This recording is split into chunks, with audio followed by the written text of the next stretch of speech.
হলো ঘুম থেকে উঠে দেখি ফজরের ওয়াক্ত শেষ, এখন কি আমি শুধু ফজরের 2 রাকাত ফরজ নামাজ পড়বো নাকি সুন্নত পড়তে হবে?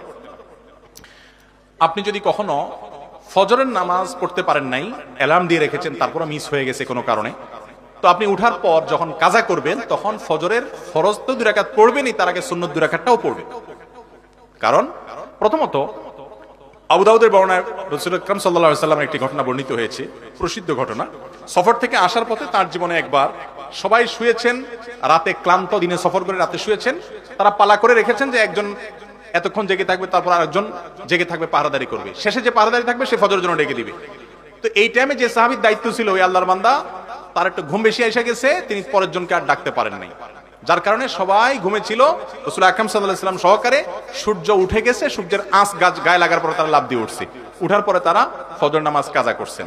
সেই কাজা নামাজে তিনি সুন্নত 2 রাকাত পড়েছেন, ফরজও 2 রাকাত পড়েছেন। তাহলে এখান থেকে আমরা জানলাম যে যদি কখনো নামাজ ছুটে যায় তাহলে এটা যখন আমরা আদায় করব, ঘুম থেকে উঠার পরে ফরজ যখন পড়বো তখন আমরা সুন্নত পড়বো, ফরজও পড়বো। কথা কি বুঝাতে পারছি? কিন্তু মাসআলা পাইয়া এখন প্রতিদিন বলবেন যে হুজুর তো মাসআলা দিয়ে দিছি, অতএব আমি প্রতিদিন 7টা 8টার দিকে আমার ঘুম ভাঙবে, আমি তখন ওটা প্রতিদিন সুন্নত পড়বো, ফরজও পড়বো, মাসআলা তো হুজুর বলছে। না ভাই, এই কাহিনী করা চলবে না। নবী করিম সাল্লাল্লাহু আলাইহি ওয়াসাল্লামের জীবনে একবার ঘটেছে, সেটাও আল্লাহ তাআলা ঘটাইছেন আমাদেরকে শিক্ষা দেওয়ার জন্য যে এরকম হলে আমরা কি করব। তার যুগে অ্যালার্মের কোনো ঘড়ি ছিল ভাই? মোবাইল ছিল?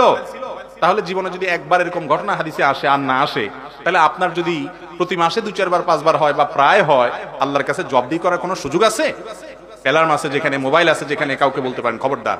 অনেকে মাসালা বানায় নিছে যে হুজুর হাদিস বলছে মান্নামা আন সালাতিন আও নাসিয়াহা ফালইউসাল্লিহা ইযা যাকারাহা ফাইন্না যালিকা ওয়াক্তুহা। কেউ ঘুমায় গেছে, উঠতে পারে না, যখন উঠছে তখন নামাজ পড়বে, এটাই তার সময়। ঠিক আছে, তাহলে আমার প্রতিদিন 7টা বাজে সময় হয়।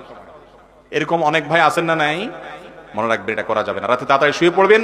ফজরের নামাজ যে পড়তে পারে না সে কিসের মুসলমান?